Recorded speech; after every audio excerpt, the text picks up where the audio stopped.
आप सभी का हमारे YouTube चैनल पर स्वागत है। जैसा कि हम आपके लिए Allahabad university non teaching exam MTS 2024 की निःशुल्क क्लास दूसरी क्लास पिछली बार परीक्षा में हूबहू ऐसे ही क्वेश्चन आए थे, सेम वैसे ही क्वेश्चन उसी पैटर्न पर क्वेश्चन लेकर आए, जिस पे हिंदी साइंस के क्वेश्चन होंगे। और आपको पता है 29 जून को आपका पेपर है MTS एग्ज़ाम का, इलाहाबाद विश्वविद्यालय का।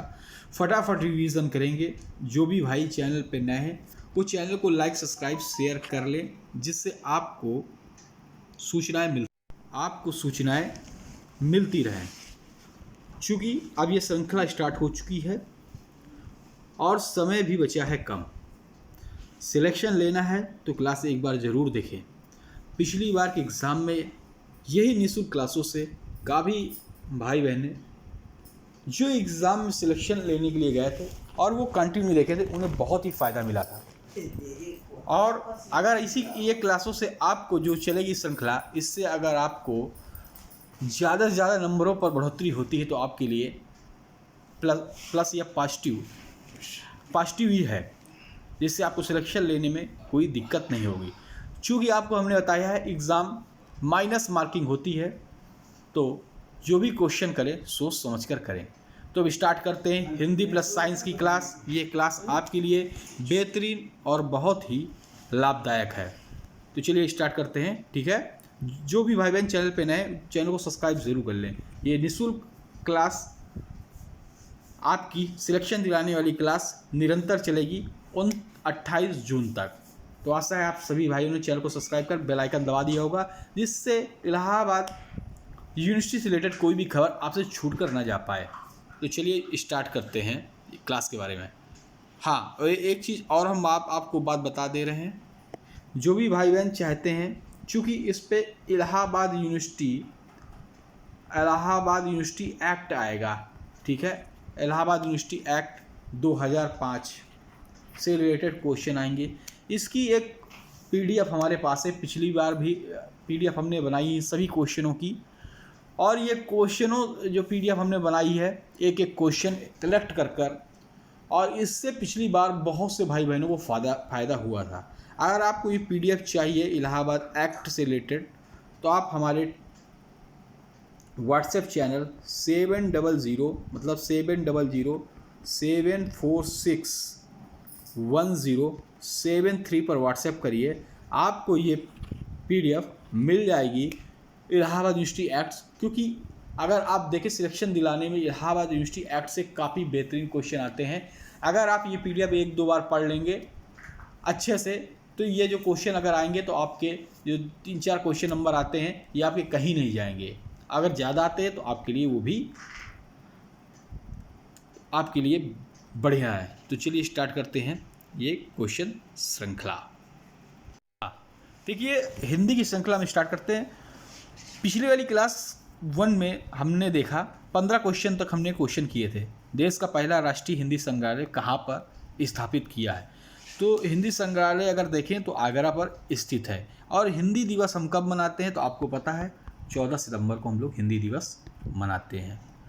हिंदी 343 पे इसको रखा गया है, आर्टिकल 343 पर हिंदी को, ठीक है। और 8वीं अनुसूची पर हमारी हिंदी भाषा है। तो हिंदी से रिलेटेड आप ये क्वेश्चन देख लें। उसके बाद अगर आप देखें तो विश्व में सर्वाधिक भाषाएं किस देश में बोली जाती हैं? तो भारत में बोली जाती हैं।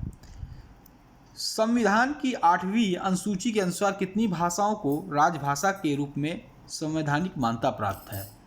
तो देखिए बहुत ही बेहतरीन क्वेश्चन है। 22 भाषाओं को मान्यता प्राप्त है। हिंदी जो आपकी है ये भी राजभाषा है, ठीक है। हिंदी वर्णमाला में कितने स्वर व कितने समस्वर हैं? तो हिंदी वर्णमाला में अगर आप देखेंगे 11 स्वर हैं और 13 समस्वर हैं। हिंदी में अश्वलिपि के जन्मदाता कौन है?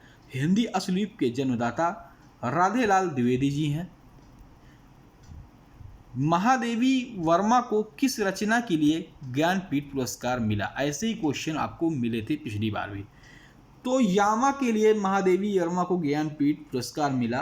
और गिल्लू किसकी रचना है? तो ये भी महादेवी वर्मा जी की रचना है। आधुनिक युग के चरण कौन है? तो आधुनिक युग के चरण रामधारी सिंह दिनकर हैं। अगर आ जाए इनकी रचनाएं, उर्वशी, परशुराम की प्रतिज्ञा, तमाम रचनाएं हैं जिसमें रश्मि रथी जिन्होंने बेहतरीन इन्होंने वर्णन किया है, ये तमाम इनकी रचनाएं हैं। देवताओं की लिपि किसे कहा जाता है? तो देवताओं की लिपि देवनागरी लिपि को कहा जाता है।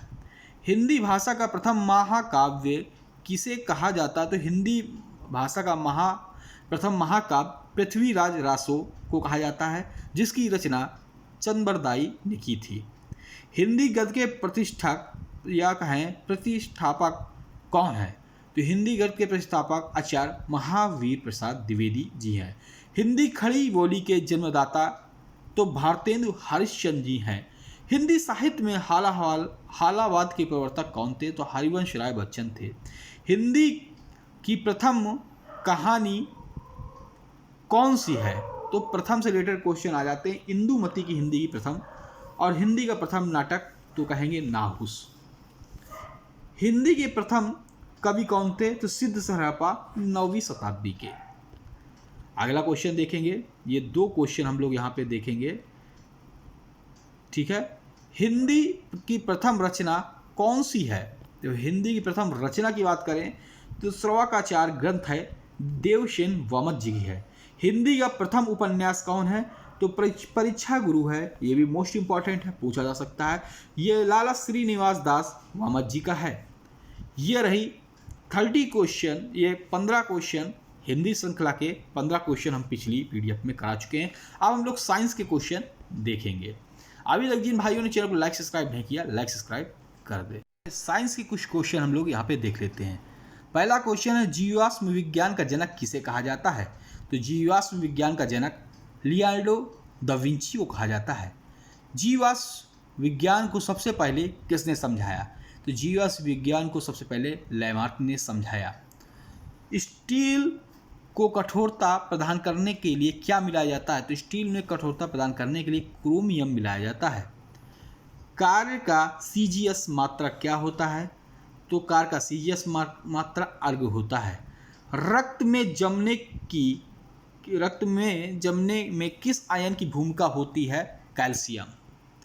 तो रक्त को जो बाहर जमा देता है उसको कहते हैं विटामिन के। विटामिन के की कमी से आपका जो रक्त है वो जमेगा नहीं, ठीक है, बहता रहेगा। तो बाहर जब हमें चोट लग जाती है और रक्त बहता है, विटामिन के जमा देता है और शरीर के अंदर रक्त को जमने नहीं देता। शरीर के अंदर जो पार्ट्स है वहाँ पर अंदर शरीर के अंदर कोई भी रक्त, जैसे ग्रंथियाँ फट जाती है और रक्त बहने लगता है तो रक्त को जमने नहीं देता। तो शरीर के अंदर रक्त को जो जमने नहीं देता, हिपैरिन नामक जो है ये शरीर के अंदर रक्त को जमने नहीं देता और रक्त को शरीर के बाहर जो जमाता है जिसे हम कहते हैं कैल्शियम, ठीक है, कैल्शियम आयन। अगला क्वेश्चन, रक्तदाब को मापने वाला यंत्र क्या कहते हैं? तो आप जानते हैं रक्तदाब को मापने वाला जिसे बीपी कहते हैं, स्पिनोमीटर कहते हैं इसको, बीपी वगैरह। और बीपी मापी जाती है तो नीचे की 80 होती है, ऊपर की 120। 80/120 है तो सामान्य है, ठीक है। सर्वप्रथम किस जीव में रक्तदाब पाया गया है? तो घोड़ा में सर्वप्रथम रक्तदाब पाया गया है। शरीर में पित्त का निर्माण कहाँ होता है? तो शरीर में जो पित्त का निर्माण होता है वो आपके यकृत में होता है, यकृत जिसको हम लीवर कहते हैं। और सबसे ज़्यादा कौन सी चीज़ शरीर के अंदर कौन सा पार्ट्स होता है जो अपने को सही कर लेता है? तो लीवर अपने अंदर की त्रुटियाँ सबसे जल्दी सही कर लेता है। जितना अगर वो डैमेज होता है उतना जितना सही करना चाहता है वो अपने जो लीवर डैमेज उसको अपना वो सही कर लेता है, ठीक है। लैंगरहैंस दीपिका कहाँ पाई जाती है? तो लैंगरहैंस दीपिका अग्नासम पाई जाती है। प्रथम महिला कौन सी हैं जिन्हें भौतिकी और रसायन का विज्ञान का नोबेल पुरस्कार मिला है? तो मैडम क्यूरी को मिला है। ये तमाम जो क्वेश्चन थे बहुत ही इंपॉर्टेंट आप सभी के लिए हम लेकर आए हुए थे। इसी तरह क्लास आपकी पर डे चालू होगी। इसी दिन आपकी जो इम्पोर्टेंट पॉलिटी के होंगे, जो भी important polity, Hindi, GS, GK, ये तमाम, हिस्ट्री, और पिछली बार आप देखें तो हिस्ट्री से या जीएस, जीके से रिलेटेड बहुत से क्वेश्चन आए थे। तो वैसे ही रिलेटेड हम क्वेश्चन आपको ढूंढ कर लेकर आ रहे हैं जो आपके लिए वेरी इंपॉर्टेंट हो। क्लास अगर अच्छी लगी तो चैनल को लाइक, सब्सक्राइब, शेयर जरूर कर दें। जय हिंद, जय भारत, धन्यवाद। फिर मिलेंगे नई क्लास के साथ।